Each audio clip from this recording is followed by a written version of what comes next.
Življenje s hemofilijo zagotovo prinaša veliko izzivov, pa vendarle tudi spoznanj, možnosti in priložnosti. Zato me zanima, kakšno je v tem smislu poslanstvo društva oziroma združenja, ki ga vodite. Kakšne probleme poskušate reševati, predvsem tam, kjer vemo, da še vedno obstajajo sistemske vrzeli?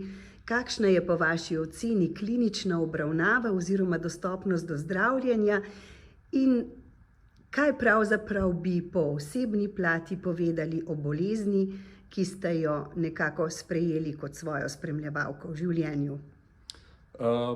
Dovolite, da povem ob svetovnem dnevu, da je naše društvo nastalo ravno iz potrebe, da mi nastopimo tam, kjer se konča neko klinično zdravljenje, ne? In mi smo tista opora ljudem, bolnikom, da jim pomagamo pri vsakodnevnem vključevanju v življenje. Se pravi, da jih opolnomočimo, da jih seznanimo, da jim podajamo nova znanja in predvsem, da pomagamo na socialnem področju, pa tudi na področju, kjer naprimer država, kjer obstaja ta sistemska vrzel, ki jo jaz vidim naprimer v sami fizioterapiji, pravice do fizioterapije, kajti nam pripada ravno toliko obravnav fizioterapevtskih kot nekomu po neki poškodbi, se pravi nekih 10 obravnav. In to je za bolnika s kronično boleznijo, s hemofilijo premalo, kajti mi moramo redno telovaditi vsak dan, da ohranjamo svoje sklepe in da preprečujemo tudi poslabšanje naše bolezni. Klinično zdravljenje hemofilije v Sloveniji je na zelo visokem nivoju, smo v vrhu, pač prihajajo vedno nove terapije, ki so nam na voljo.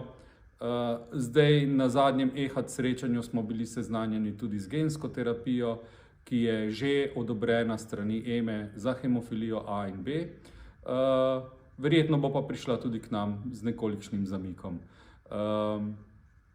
Lahko povem, da se v društvu trudimo, da prepoznavamo socialne stiske bolnikov s hemofilijo in da si prizadevamo da se povrne škoda, ki je nastala zaradi okužb z hepatitisom C.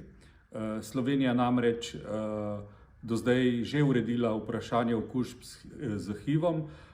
Pri hepatitisu C pa moram povedati, da smo napravili velik napredek zdaj v zadnjih 5 letih in ravno prejšnji teden sem dobil obvestilo strani Ministrstva za zdravje, da podpirajo naša prizadevanja in da pripravljajo nek predlog, kako bi se to uredilo in da so zato zaprosili zdaj strokovnjake, ki se ukvarjajo z našim zdravljenjem.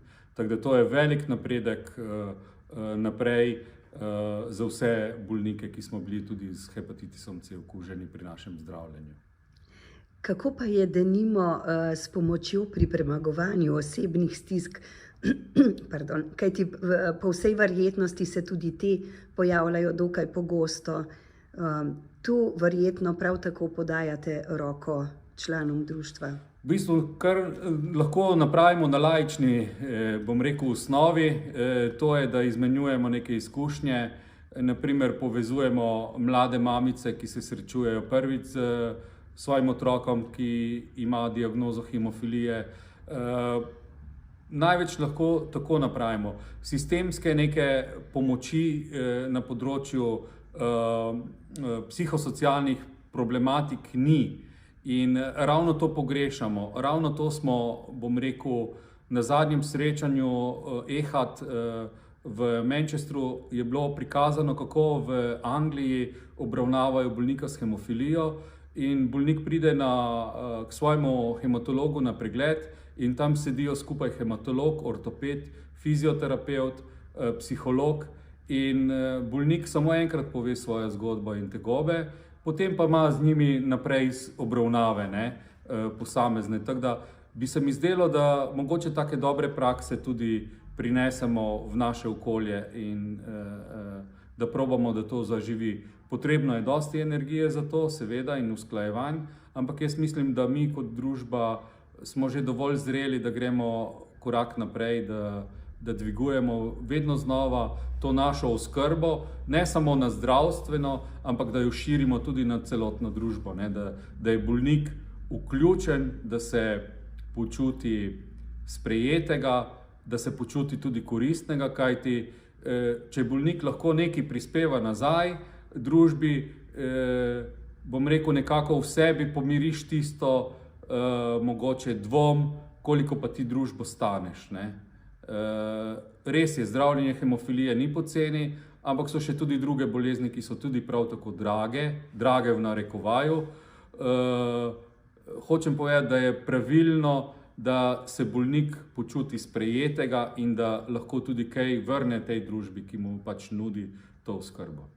In v tem smislu je zdravljenje pa naj bo še tako drago naložba, ne samo v posameznika, ampak tudi v družbo kot celoto. Ja, v tem se strinjam, ne, in mislim, da je to ravno mogoče ljudje, ki smo nekako ne bom rekel potisnjeni na rob, ampak ki smo mogoče včasih bili na robu, oziroma tudi na robu zato, ker imamo neko redko bolezen, ne, ki ni toliko prepoznana, lahko doprinesemo neko, bom rekel, širino oziroma nek pozitivizem, ki ga rabimo vsi v tej družbi, ne. Tako, tega zagotovo primanjkuje, zlasti v zadnjih letih.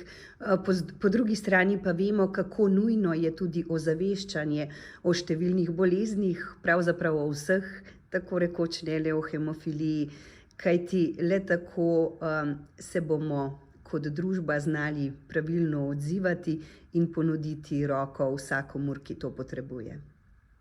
Strinjam se z vami. Novih bolezni odkrivamo vsak dan več, ne? In hemofilija je mogoče lahko tudi vzor, kako se spoprijeti s težavami, kako verjeti, kajti tudi mi smo bili na začetku brez nekega pravega zdravila. Ko sem se na primer jaz rodil, lahko povem izkušnjo, takrat v lokalni bolnici je bila na voljo samo sveža plazma, no in potem se je spremenilo, da je prišlo zdravljenje s krioprecipitatom, nato pa z prvimi koncentrati. Tako da do tega, da imamo to zdravilo zdaj doma in v bistvu smo že dokaj neodvisni od vsakodnevnih ali pa tedenskih obiskov bolnišnice. In predvidevam, da lahko rečete, da je na račun takšnega načina zdravljenja, takšnega pristopa tudi kakovost življenja bistveno boljša. Ja, to ti omogoča, da živiš normalno življenje, normalno seveda v narekovaju, lahko se ukvarjaš s primernim športom, lahko si tudi, bom rekel, službeno dejaven, to pomeni, da ti tak način zdravljenja omogoča normalno šolanje, zaposlitev, tudi družinsko življenje in da je to vzgled za vse druge primere, kako je treba živeti s neko kroničnim obolenjem.